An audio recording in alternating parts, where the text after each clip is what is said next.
This is Performance Theory with Mike Clark. Hey everyone, welcome back to Performance Theory. Got a great guest on the show for you today. We've got Gill.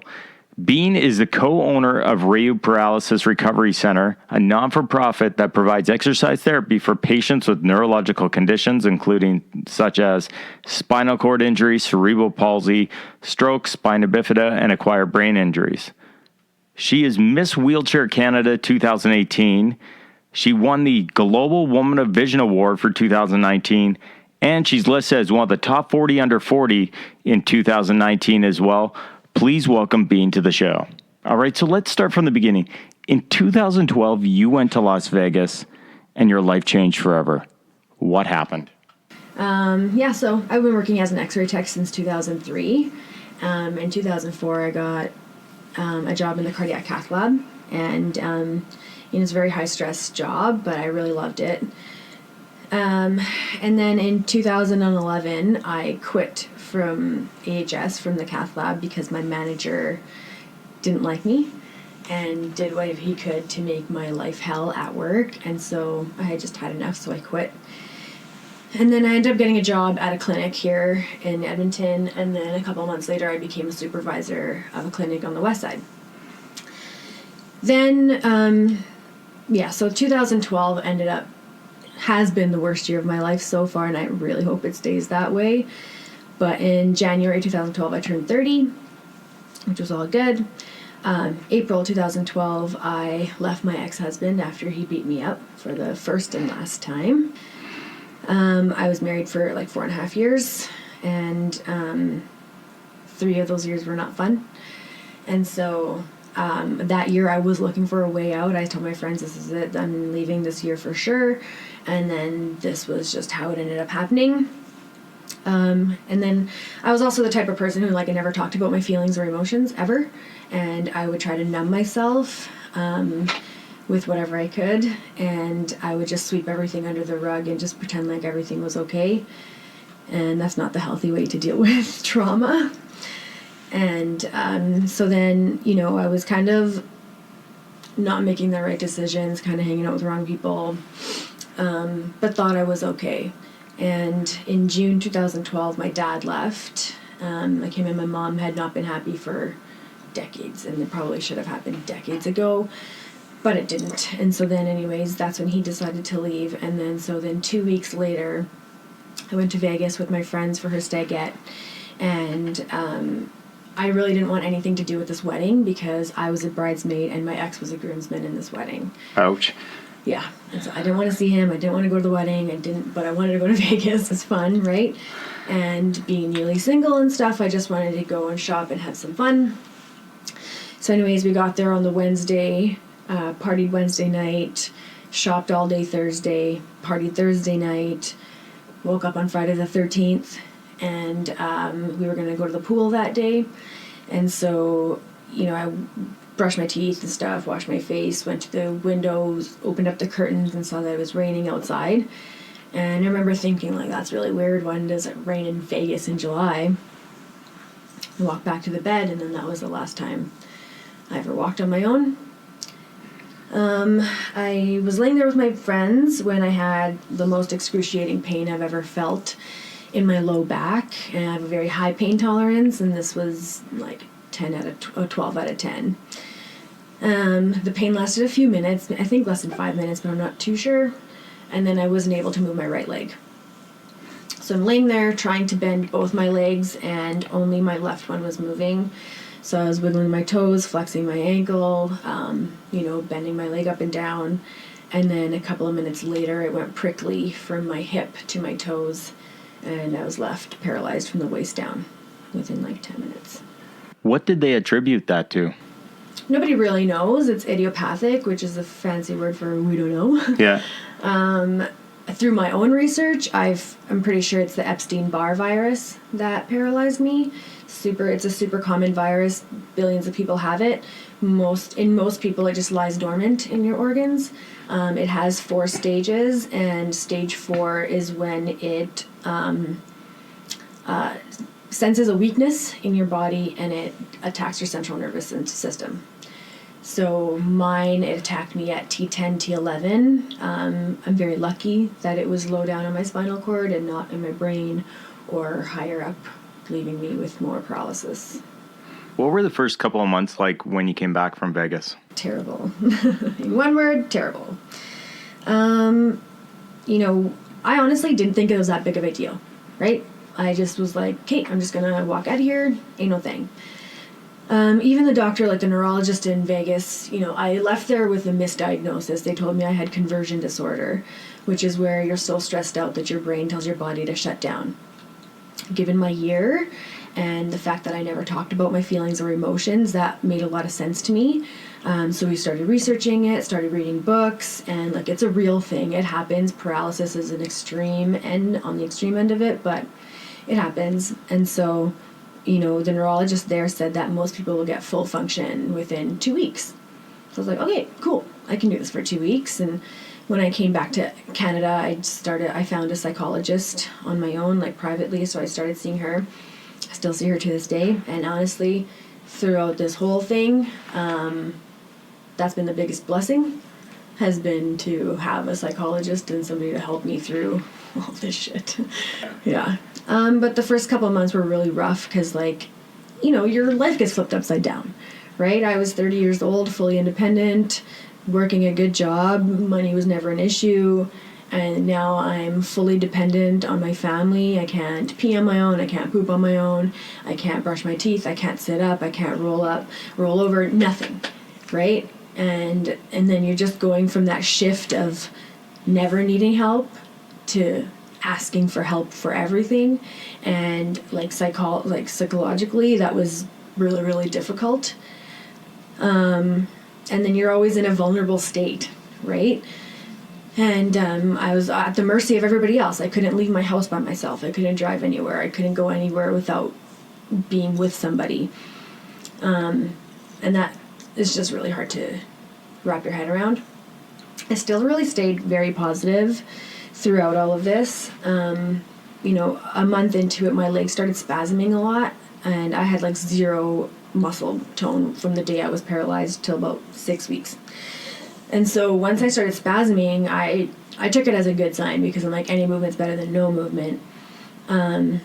Anyways, I went to my family doctor and told him that my legs are spasming like crazy, and he sent me for another MRI because he's like, this is not conversion. This is not how it presents. This was about my 30th MRI, and so I didn't expect to see anything on it.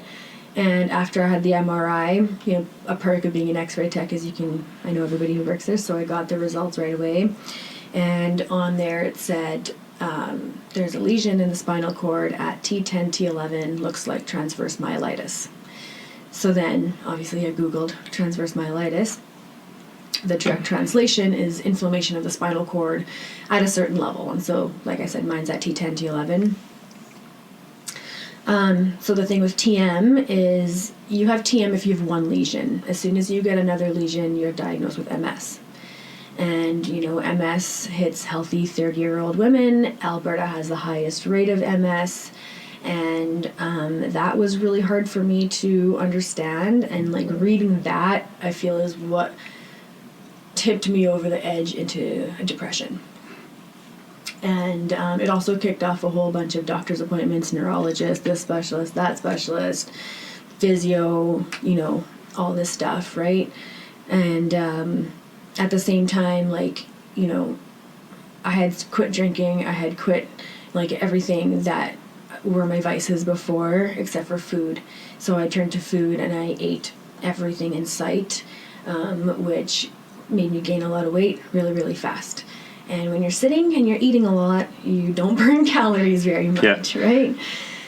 And then that didn't help with my self-esteem or my self-image or anything. And so it just you go into this darkness of self-loathing, and you question your existence. And a lot of my questions was, why me?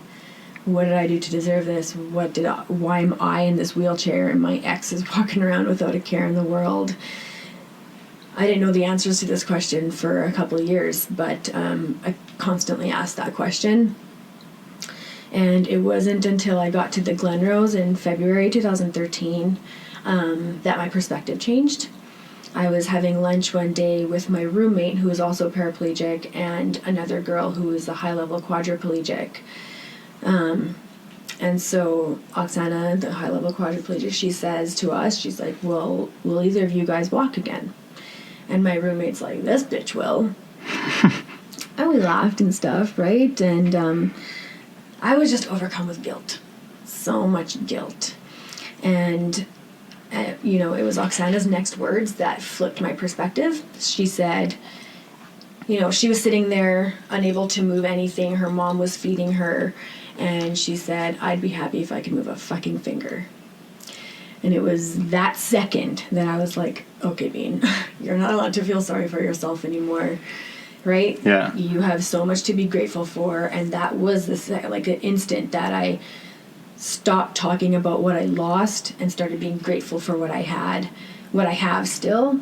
And I try to keep that mentality on my darkest of days, because there's always people who are in a worse situation than you are, right? And, you know, there's people who will do whatever they can to have the mobility that you have. And so even though I don't have the best mobility, I need to be grateful for whatever I do have. And as soon as my paradigm shifted, like, your whole world changes, right? Doors started opening. I started going back into fitness. And, like, I've been working out since I was 12. But the day I was paralyzed, I forgot all of my knowledge of working out. Like, it just left my brain. I put all of my trust in my physiotherapist. I put all of my trust in the medical system, because that's what we're told to do. Now, hindsight, you know, he did help me a little bit for sure. But I spent tens of thousands of dollars and didn't get nearly the results that I was hoping for. So, yeah. So have you regained any movement in the lower body at all? Yes, thankfully I have. I've regained a lot of mobility and function, which is kind of what put me on this path that I'm on and how I met you guys. So my first bit of movement came, like, of my own control, came in September, the September after I was paralyzed. I was laying in bed watching TV, and I was thinking about wiggling my toes. I was thinking about it, and then I was like, I'm pretty sure I'm doing it. So I ripped the covers off, and then I turned my head over, and I was doing it. My big toe was wiggling. Nice. So I called my mom over. She comes over. She's crying. She's making a video. She's calling my sisters, right? And, like, that's kind of what kicked off my recovery. From then, after that, I was able to, when I was lying down, rub my right hip, and then I could internally, externally rotate my right hip. And then just slowly things just started coming back. My recovery expedited when I found activity-based training. So while I was at the Glenrose, I found out about a place in California called Project Walk. It's a spinal cord injury recovery center. And then after doing some research, we found that they had an affiliate in Regina called First Steps Wellness Center. So once I was discharged from the Glenrose, me and my mom drove to Regina. We spent a week there. We did the therapy. It was awesome. I loved it, right? The guys there were so encouraging and so uplifting, and seeing other people in my situation working out and working hard and, like, in a positive light, just, you know, it really helps with your self-esteem. Yeah. And so then, you know, I came back from there. There's also a center in Calgary called Synaptic. So me and my mom were going there every Friday to walk on their treadmill for 2 hours and then come back. And then we decided just to go to California for 3 weeks. So this whole time, I remember I said my legs were very spastic. So my spasticity got worse and worse and worse and worse. And I had a lot of extensor tone, which means everything kicks out straight. So, like, my quads, my glutes, my spinal erectors, everything kicks out, and I used to either fall backwards out of my chair or just slide out of it. But my calves were also tight because my toes always pointed. In that whole year of doing physiotherapy here, not one physiotherapist could get my ankles to 90 degrees with my knees straight. And I went through about 20 to 30 physiotherapists. Wow. Went through different clinics and stuff like that, the Glenrose out here and there. Nobody could. And so, you know, I was told to get braces. I ended up getting braces, which ended up making my calves even tighter because of the science behind how they work. But anyways, when I went to California, my trainer there was this girl who was super strong. And, you know, like, the first time I rolled into this place, it's a 24,000 square foot facility, okay, huge. there's like 15 people working out. That means there's 15 trainers, volunteers, everyone's high-fiving each other. That's such a good atmosphere. And that was the first time I felt normal. Like that was the first time I didn't feel like I had a disability. And I'll never forget that feeling, right? And so then I work out I was working out 3 hours a day at Project Walk. And on the Friday of the first week, they had me standing on my flat feet. And that's awesome. Yeah. At that moment, that's when I was like, okay, sold. What you guys doing is working. And like in 5 days, you did something that nobody could do in 1 year, right? So what do you think the big shift is between the treatment that you were getting here and there? Is it that they're not trained to deal with people with disabilities? I think that's a combination of things, for sure. Yes, here, most physiotherapists, when you go to school for PT, OT, whatever, they skim over the subject of people with disabilities, right? Because your more focus is on pro athletes, training pro athletes, fixing an injury, fixing that. They're not talking about retraining the nervous system. Doesn't happen here, because the thought process is once you have a damaged nervous system, it's never going to come back. What you got is what you got, and that's it. Live with it. But that's 100% false. Right? So when I went down there, they just are very open. There's no limiting beliefs. There's no boxes. There's no, boxes that they're putting people in. They say, okay, this is where you're at right now. Let's see how far we can take you. Right? What's going to come back? We have no idea, but let's see. So they're willing to try. That's one of the things that I found up here as well, is that if you get a diagnosis or you don't have a diagnosis, they put you into a little box, and basically this is where you're going to stay. We'll maintain what you have, but go no further. And they're not willing to try anything else. Yes. Because it doesn't maybe fall within what they normally do. Yes. And it looks bad on the association or the individual physio or whoever's with you, your OT, whatever, if you try experimenting with something. Yeah.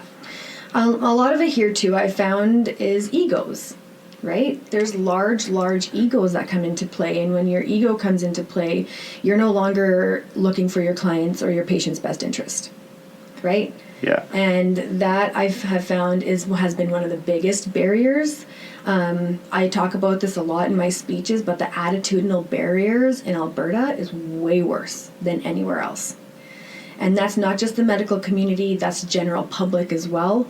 When people are confronted with people with disabilities, people get very awkward, they don't know what to do, and it's just because of how our society is, which I don't agree with at all. Well, I know even with my own son, people talk to him like he's stupid because he can't communicate the same way. Yeah. Do you think it might be just they're not exposed to people with disabilities? So like in my daughter's class, there's 2 kids with disabilities and she doesn't think anything of it, and neither do most of the other kids. And that's how it should be, right? Yeah. I mean, we really want to be seen as people. I say people with disabilities, that first word is people, because we are all people. It's a really simple concept, but it's very difficult for a lot of people to grasp. And I think it is because people aren't used to seeing people with disabilities in our community, right? Like, in the first 7 months of being paralyzed here in Edmonton, I was at home. Yes, I had my friends and my family. My friends would take me out to dinners. We would go out and about here and there, and I would never see anybody else in a wheelchair. Never. And I'm just like, man, I can't be the only one. And that's how I felt. I felt very isolated. I felt like I was the only one. And I felt like nobody understood what I was going through. Until I met other people like me when I was at the Glenrose. When I went to California, me and my mom went to this, it's a market on the pier in San Diego. When we went there, I literally saw 15 people in wheelchairs. All out and about, not all together, with their families, doing whatever, shopping. This one guy was working out. Another girl was with her boyfriend, and I was just like, where the hell am I? Yeah. Why are there so many people out here? And I'm like, don't I see any in Edmonton? And that's because of the attitudinal barrier, right? And because our society breeds isolation. Our medical system promotes isolation. Even though they say it's patient-centered care, I call bullshit. It is not, right? If you have a very severe injury, whether it's a brain injury, spinal cord injury, whatever, if you're on the very severe side of the scale, most people say, well, what's the point? Why are we going to waste our resources on helping this person when we can help somebody who we know will progress, and then they will give us the better publicity? You know? So, like, that kind of stuff is what really irritates me to my core, because nobody asks for a disability. Nobody wants it. It's kind of, you're either born with it or it's thrust upon you, right? But now you're all of a sudden, you're this leper, you're not dateable, no one's going to want to talk to you, people ignore you, or on the other side, they're very pitiful for you, right? Or they feel very sorry for you. There's no, like, in between, like, hey man, I'm just a normal person, my legs don't work. That's it. And I know I was talking to you a couple months ago, and you said in your own community, disabilities of any sort are kind of hidden away as well, right? And it's just, that's culturally, right? And it's not just my culture. I'm East Indian, but it's not just my culture. There's lots of cultures where having a disability or being different is thought of as bringing shame upon your family. Right? And so you are hidden. You're not taken to church. You're not taken to weddings or parties. You don't go to other people's houses, right? Unless you have the parents who don't give a shit what other people think. There are some people like that out there, right? Yeah. But the majority of people are not. And it's a very big stigma, and this is what keeps promoting the stigma, is when, like, people with disabilities are hidden in a corridor, out of sight, out of mind, right? I mean, it was up until the 60s that they were sterilizing people with disabilities. You know? That's crazy. It's like, could you imagine? No. But it really wasn't that long ago that this was actually happening, and it was legal. I think it still is going to take a lot of time for people to make the changeover. I think definitely the integrated classrooms are going to help, because at least it exposes the kids. Yeah. I feel like our society is very, like, self-absorbed, right? It's very about me only, and people do care what other people think. Other people's opinions do matter to a lot of people. But I don't know, when somebody else's feelings are involved, or like their safety is in concern, I just feel like people should be better than that. And, you know, I agree that, you know, we have a long ways to go before everyone is seen as equal.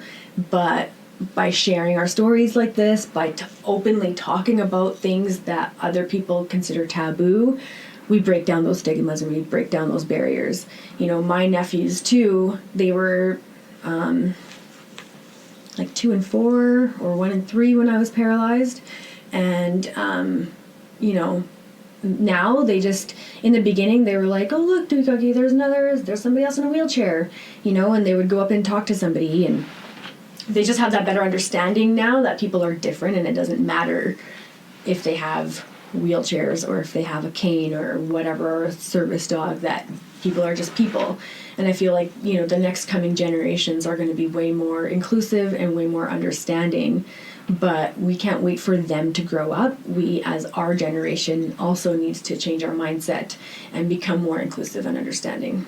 Even with my son and playground equipment, you know, my son can't walk, but even just if I want to take him onto the playground in a stroller, he can maybe reach maybe an eighth of the equipment, and that's it. Anybody with a disability, you know, if he can't walk, like, especially kids, they can't play. I mean, you have an access to eighth of the equipment, and it's usually one little corner, and that's it. And that, to me, it really frustrates me as a parent. And I know you're a big supporter of accessibility. And that's actually where I first heard your story, is because, and it was about snow removal. Oh, yes. I remember. What are some of the accessibility issues that stand out the most, business to business, or even just out there in the world? There's a lot, for sure. Like physical barriers, I would say the number one is curbs. I don't understand why we even have curbs in Edmonton. Like, you go to California, you go to a lot of these places, there's no curbs, right? And I know they say here is because of snow removal and stuff, but that's a cop-out. It's not because of snow removal. You can remove snow when there's no curbs there as well. So that's, I think, a big one. obviously we live in a winter city, so snow is a huge part of our lifestyle here. And when I put out that rant last year, it was because I was just so frustrated. You know, my trainer had to piggyback me from my car to the gym. One of her other clients had to come and carry my wheelchair inside. And like, you know, that's fine, whatever, but is that really dignified? Did I lose some dignity having to be piggybacked because somebody didn't shovel properly? Right? Like, that's the stuff that irritates me. And, you know, I spoke to one of my city councilors last year about the snow removal. And I said, Edmonton has been a winter city since Pangea broke up. Is this not correct? And he said, yes.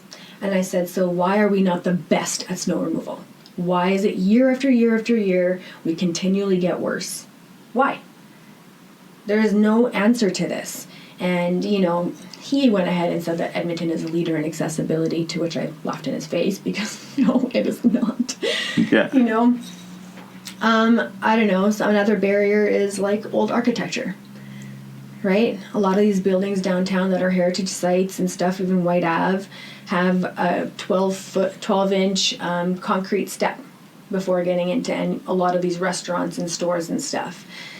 That's not accessible. They have smaller doorways. Most places don't have buttons on them, so trying to even get in holding a door open is impossible, even for somebody with a stroller. Never mind a wheelchair, never mind a walker. Let's talk about parents, right? Try holding a kid with another one on your arm and trying to pull doors open and go up steps and stuff, right? That kind of stuff I understand that they're not going to change because it's old architecture, it's history and stuff like that. One of the biggest barriers we face is the attitude, right? That attitudinal barrier is the biggest. One of my friends recently met the lead city planner for Edmonton at an event a few months ago. And she asked him in this room full of people, where does accessibility come in when you're planning for the city? And his response was, I hope somebody in the room can answer that. Wow. So you don't think about accessibility then. It's always an afterthought, right? And like, you know, my frustrations come from ignorance, right? I understand unless you have somebody with a disability in your circle, you're not going to think about it. You're not going to care about it. And I was guilty of that before I was paralyzed too. I didn't think twice about where curb cuts were, right? Like I've used accessible bathrooms before, only in a pinch when there was no other ones left. I never used to park in accessible parking because that's just, I mean, you're the devil if you do that. Don't do it. Exactly. But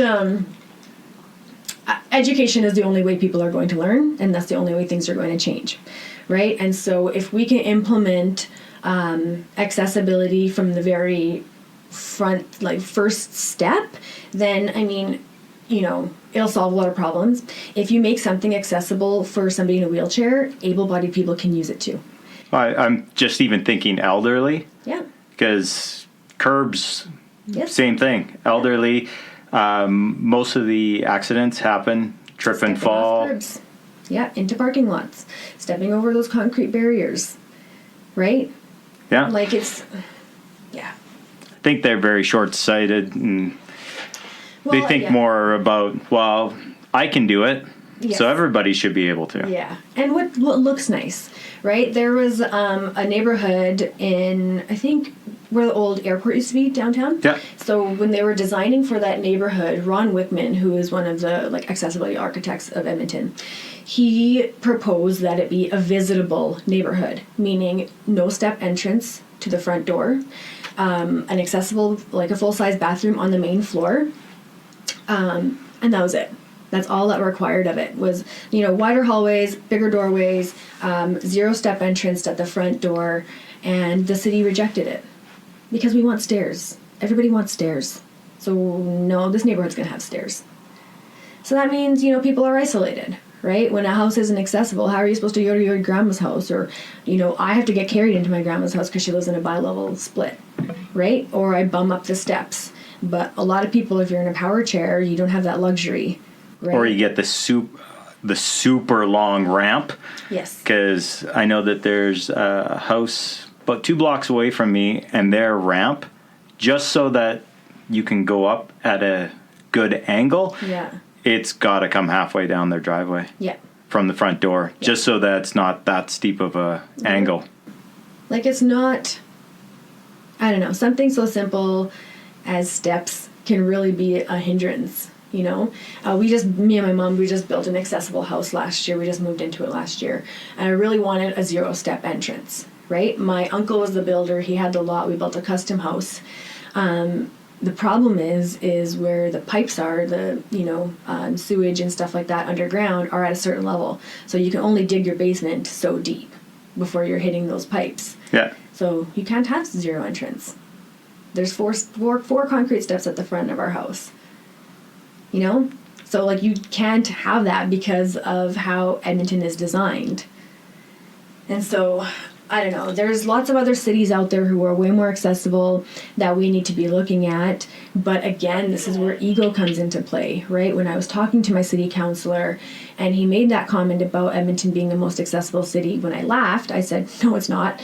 Invermere, BC is actually way more accessible than we are, and they're in the Rocky Mountains. And his comment was, I'll never go to Invermere. Okay, dude, thanks. That's real helpful. You know, and it's simple things, right? Like, there was a woman on Invermere City Council who was in a power wheelchair, so she made sure everything was accessible. And by accessible, meaning curb cuts went actually down to the street. There isn't a 1 centimeter lip at the bottom of each curb cut like there is here. Curb cuts are also wider and flatter, not nearly as steep as they are here. They're painted yellow for people with visual impairments. There's an accessible parking stall on every single block, clearly painted, clearly marked. Things like this, right? That make a big difference to people's lives. You know, we had that free park. We still have the free parking if you have the wheelchair accessible pass for parking. And the city was trying to get rid of it because they weren't making money. They weren't making money. We got an idea of what led you to starting your business.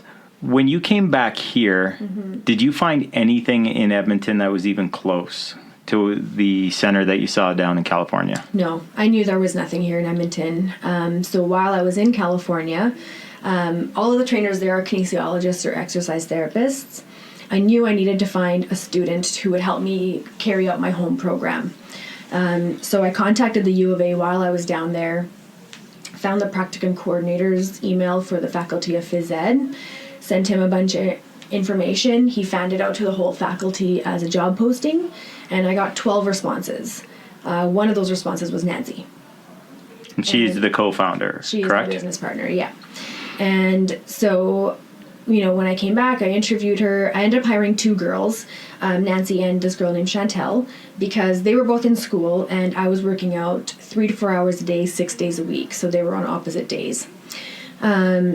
You know, once I started working out with them, my recovery just skyrocketed. And this is something that Nancy has always wanted to do, but she didn't know that she could do it in Canada. And so 6 months after I came back from California, I went back for 5 weeks. And I got my program changed, and then Nancy also came with me, and we did the Train Your Trainer program down there, where she got certified, and she mainly got like the confirmation of, yes, what you're doing is right. Because here, there's no one for her to ask, right? Nobody here is doing activity-based training. Nobody really knows about it.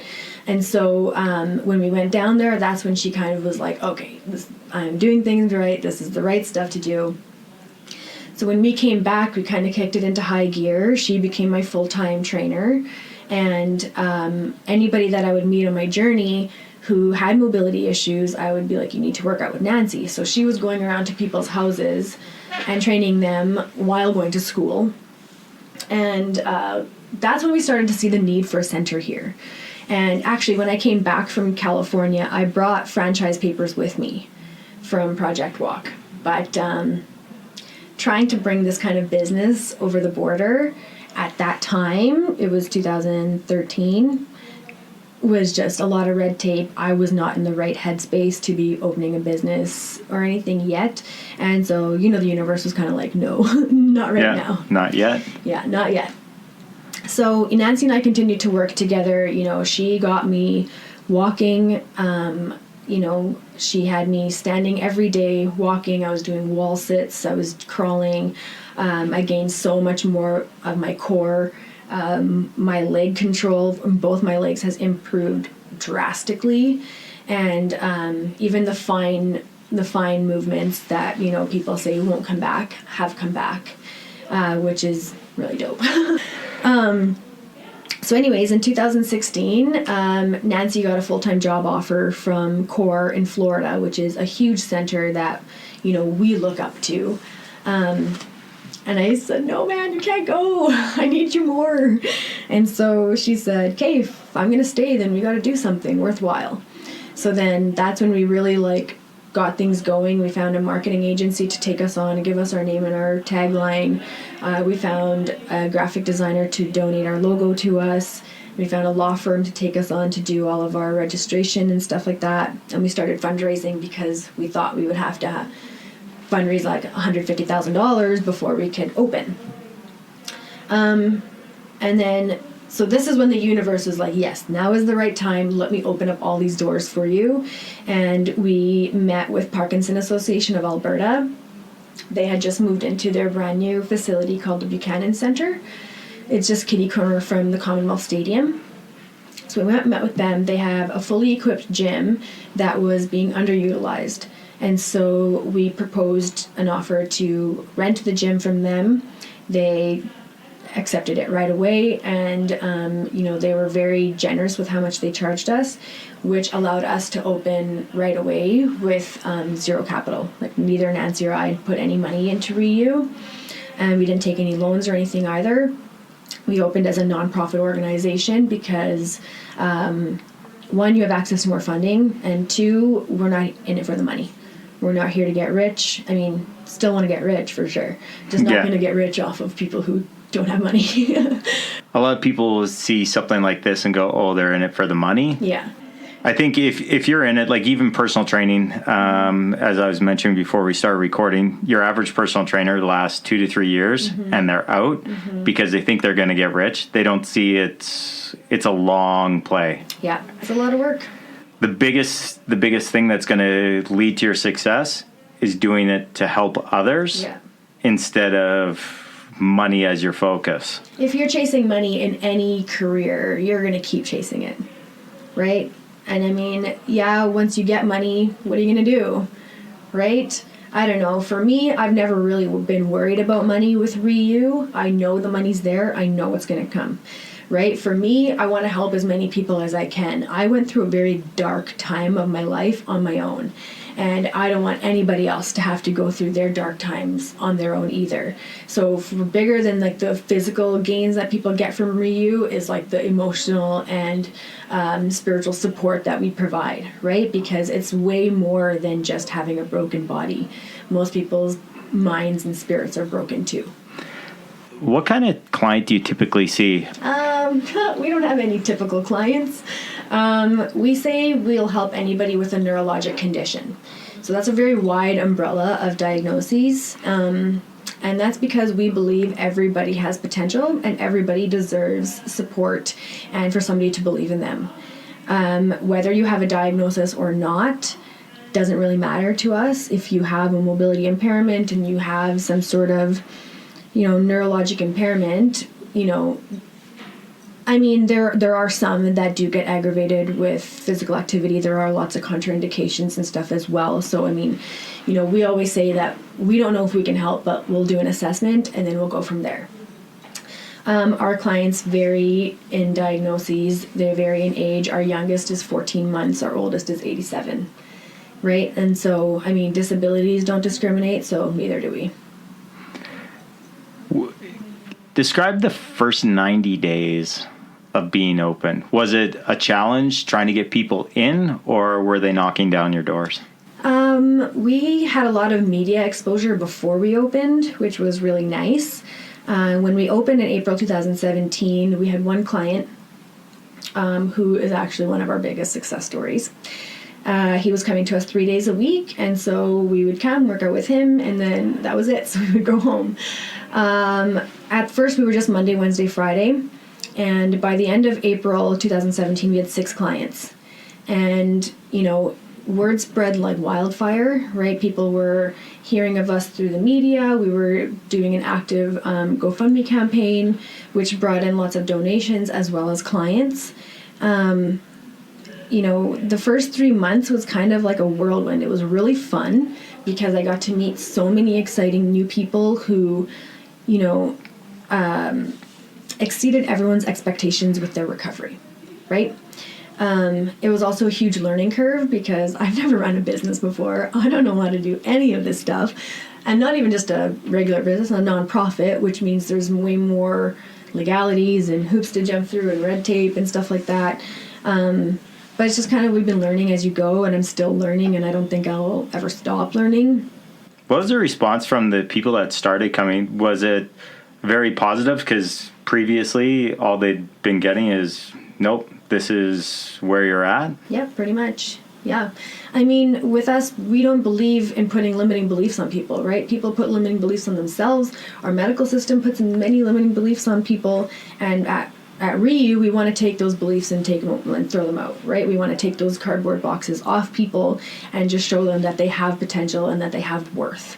One of the biggest things for me is instilling confidence in people, right? And so the response from our clients has been nothing but positive.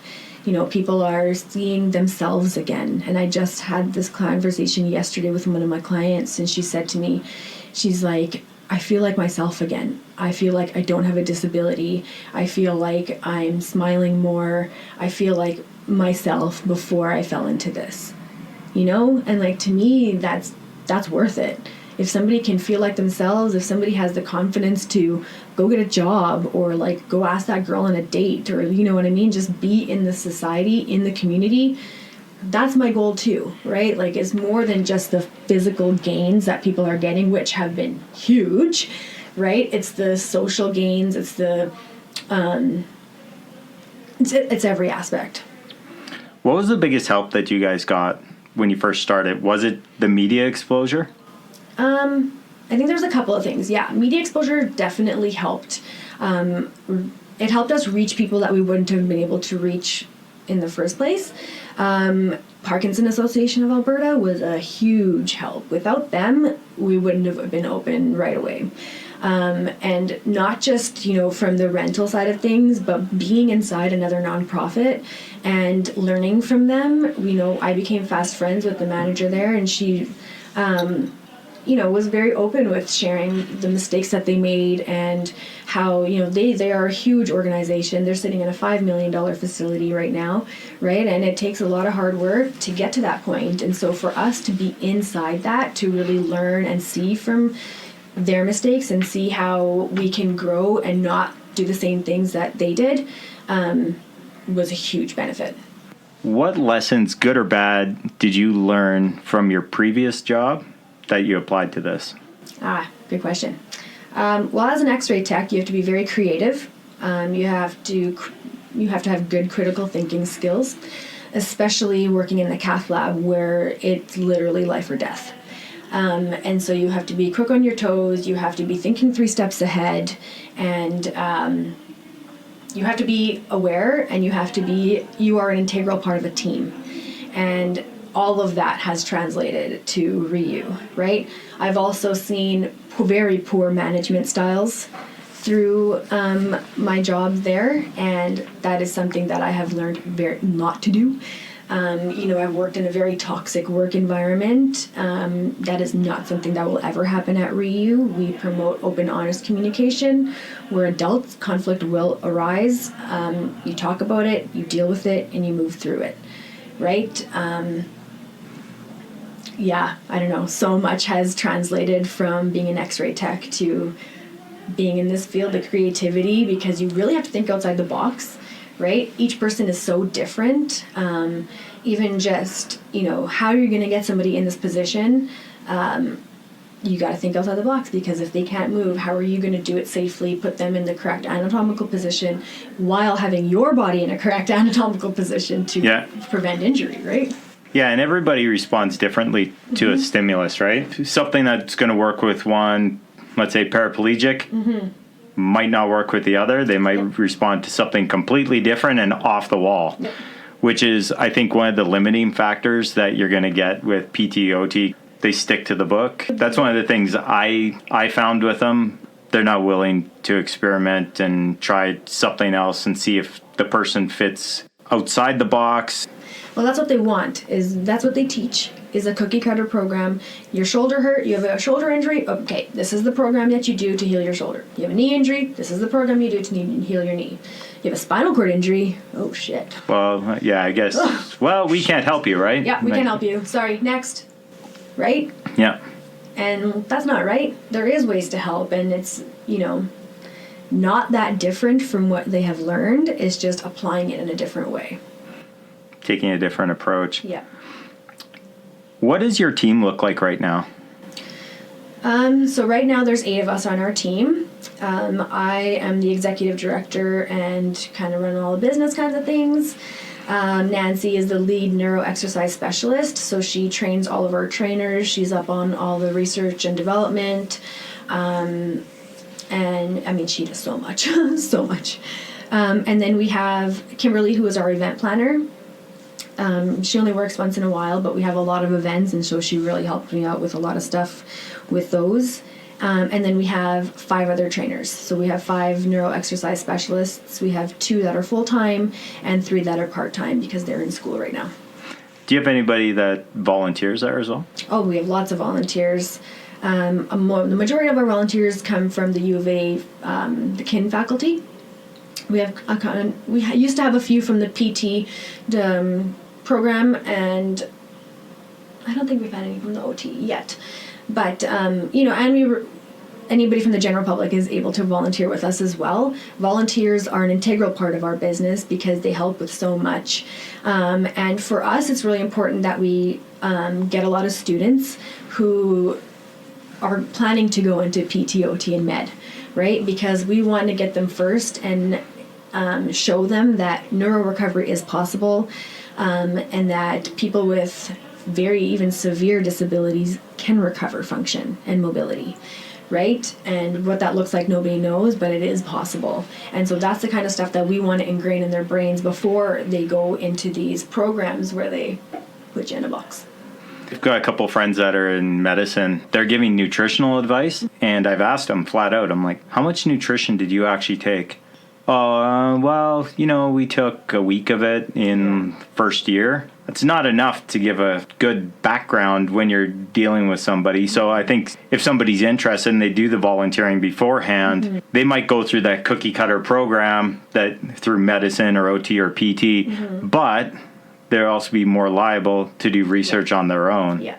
And if more and more people start demanding it, maybe they'll start changing the program as well. And that's, our goal too, is we want to change the system, right? And I say I want to change the world and people laugh at me, but I'm going to do it. Activity-based training is not something that we're secretive about. There's many, many studies done on activity-based training, and they all say it works. And I mean, it's just simple exercise, right? So if you take a human body and you exercise it, it will be healthy, right? Normal science. But when it comes to people with disabilities, everybody is so afraid. What if you injure somebody? What if they get hurt? And to that, my answer is, as an able-bodied person, when you go to the gym, what are the chances you're going to get hurt? Right? It's the same. I would have to think that anybody who's going in for training knows that there's always a risk. I mean, when you go into the gym, there's a risk that, I lift too heavy that day, I'm going to be super sore, or I get injured. Yeah. I wouldn't see that there'd be any different risk if you have a disability. Exactly. I do mostly rehab now instead of the one-on-one training with your typical client. Yeah. And I think the reason why I've switched over to that is because the amount of people that approach me and they're like, all right, well, I've talked to 3 or 4 trainers already. I've got MS, or I've got this, or I've got that. Would you take me on? I'm like, absolutely. And they're like, really? Because every other trainer's terrified to do it because I walk with a cane, or I can't stand up, or, just tons of different reasons. Well, and that fear is taught, right? Like when they're in school and stuff, I mean, like I said, they skim over the subject of people with disabilities, right? Yeah. Like 2 of my staff, one's in OT and one's in PT right now, right? And they tell us what their courses are and stuff. And, you know, they are challenging the system and challenging their professors, being like, no, what I'm seeing at work and what I'm doing with my clients is negating what you are teaching me. Yeah. Right? And I just feel like if more of this was brought in at that level, it would decrease the stigma. It would put out more personal trainers into the system that are open to working with people with disabilities because they aren't afraid. One of our goals is to have activity-based training be a university course as part of the KIN program. Because, I mean, people with disabilities aren't thought of as people, right? You're not going to go to gym. What do you need to learn that for? When I first started in CrossFit, I was going to another gym, and my sister and my brother were going there first, and then, you know, she talked to the owner, and I was kind of like, I want to try it, right? I'm pretty sure I can do it.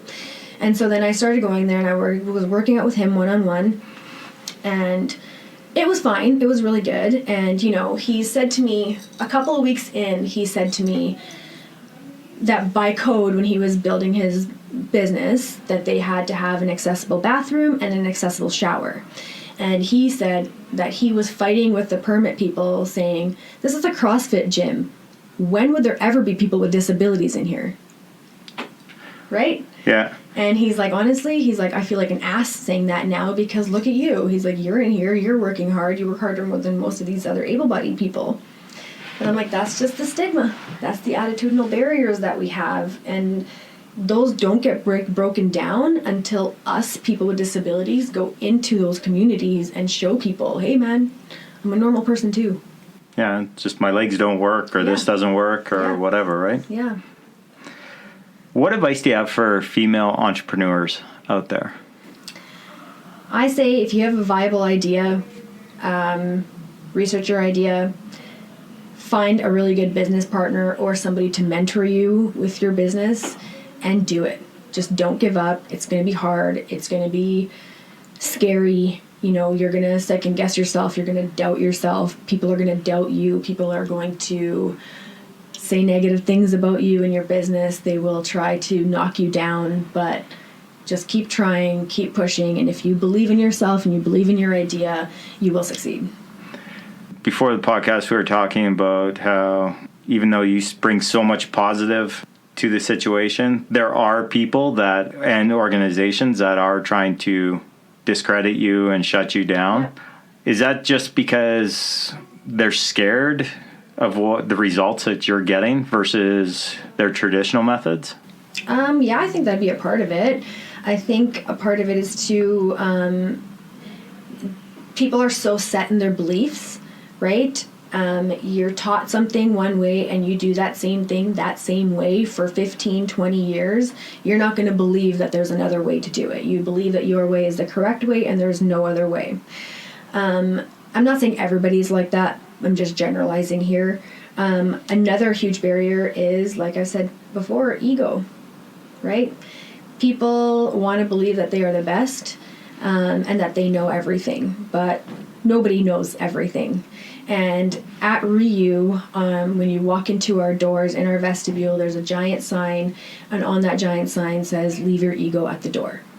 Because, you know, in a place of rehab, in a place where people are vulnerable and scared, there's no room for ego to be involved. You have to admit that you don't know everything and that you will try to find what you can to help the person who's sitting in front of you.